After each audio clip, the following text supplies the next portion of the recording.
voedselproduksie, jaar 3, termyn 2 se leerpapiere. Eerstens kyk ons na die gaarmaakmetodes.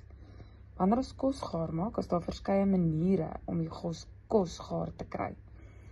Eerste manier is vlakvetbraai.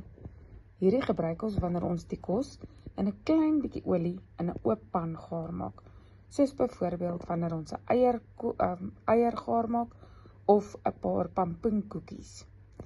Dan kry ons diep vetbraai. Dit is wanneer ons baie meer olie gebruik en die kos daarin gaar maak. Dis byvoorbeeld so slapchips. Al die kos word deur die olie bedek. En dan kry ons droogbraai. Dit is wanneer ons geen ekstra olie in die pan gooi wanneer ons die voedsel gaar maak nie, soos byvoorbeeld spek wat reeds sy eie vet het. En dan het ons rooster. Rooster is wanneer ek die kos op oop vlam of kole gaar maak, soos byvoorbeeld wanneer ons braaivleis gaar maak. Dan het ons kook. Dan kook ons, dit is wanneer ons die kos in water oor hoë hitte gaar maak, soos byvoorbeeld wanneer ons aartappels of pasta of rys kook. En laastens het ons stowe. Dit is wanneer ons die kos gaar maak in 'n toepot oor lae hitte, baie stadig, soos byvoorbeeld met potjiekos. Nou kom ons by die vitamiene. Onthou ons het gesê, die vitamines, ons het baie verskillende soorte vitamines. Elke een van hulle het 'n ander funksie en kom ook in verskeie soorte voedsel voor. Eersteen is Vitamiin A. Hy help ons sodat ons mooier kan sien. So jou sigskerpte in swak lig word beter as jy genoeg Vitamiin A inneem. Dit onderhou die vel en membrane en dit verminder ook die kans vir infeksie. Vitamiin B, daar's verskillende Vitamiene B, jy kry 1, 2 tot by 12 en dalk nog verder, maar jy hoef net te weet Vitamiin B is 'n antioksidant wat help omkeer dat selle skade kry. Vitamiin C, hom ken julle goed, hy versterk immuniteit. So hy help en groei en herstel vir ons hele liggaam. En ons moet gewoonlik meer Vitamiin C inneem wanneer ons siek is of wanneer ons immuniteit 'n bietjie afgeneem het.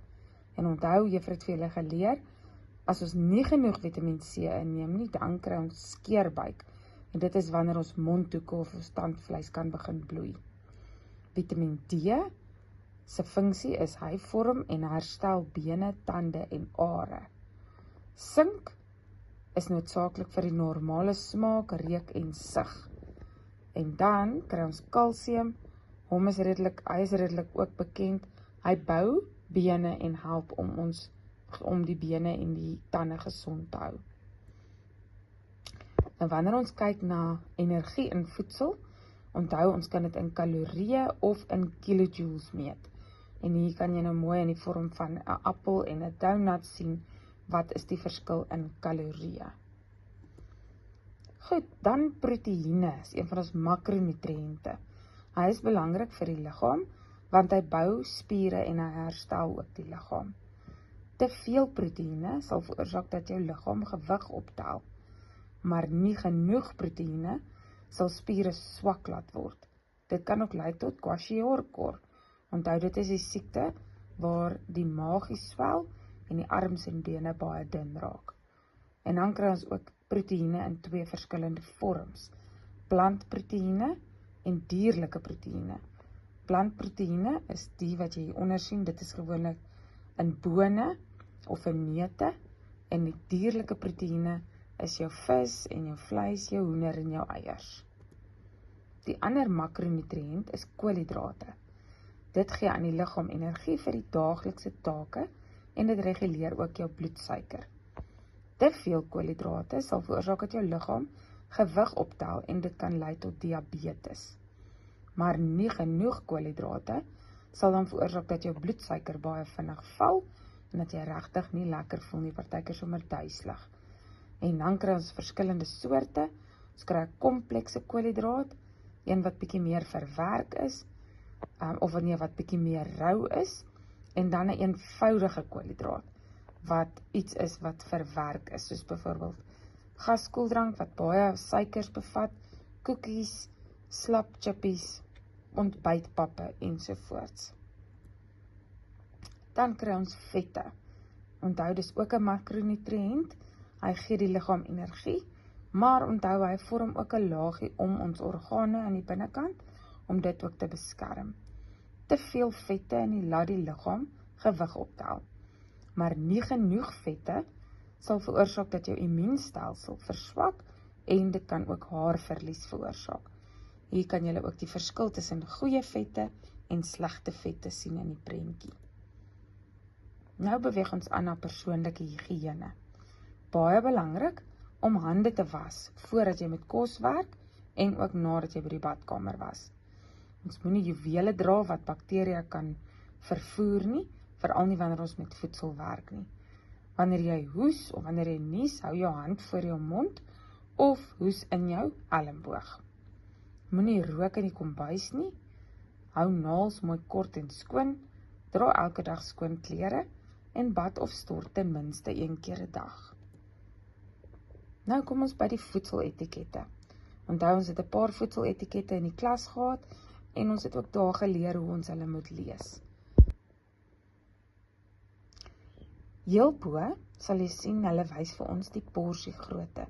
So in hierdie spesifieke verpakking is daar 6 porsies of 6 gedeeltes of 6 porsies binne in die pakkie en 1 porsie, hulle sê nou dis 'n bar, so dit is heel waarskynlik soos 'n sjokolade of 'n energiestafie en een van hulle is 33 gram. Dan sien ons onder dit, een van hierdie spesifieke stafies bevat 140 kalorieë. Dan wys hulle vir ons die vet aan, dan wys hulle die koolhidrate, dan die proteïene en dan die kleiner hoeveelhede vitamines en minerale. Hulle sal ook aandui op die voedseletiket as daar iets in die produk is waarvoor jy dalk allergies kan wees, soos byvoorbeeld neute of enige ander allergieë. Hierdie simbole is ook baie belangrik om van kennis te neem. Daar's verskillende soorte en daar's baie meer as net hierdie, maar dit is die waarop ons hier meer fokus. Die eerste een is suiwelvry. Mens kry mense wat allergies is vir suiwel en dan sal hulle kyk veral vir hierdie teken. Dan glutenvry, lyk soos 'n koringaar met 'n streepie deur. Suikervry is soos 'n suikerblokkie. Dan het jy voedselverrykte logo wat sê hy is met spesifieke vitamine of mineraal verryk. Veral nogal in produkte by lande waar die voedingswaarde nie genoeg is nie.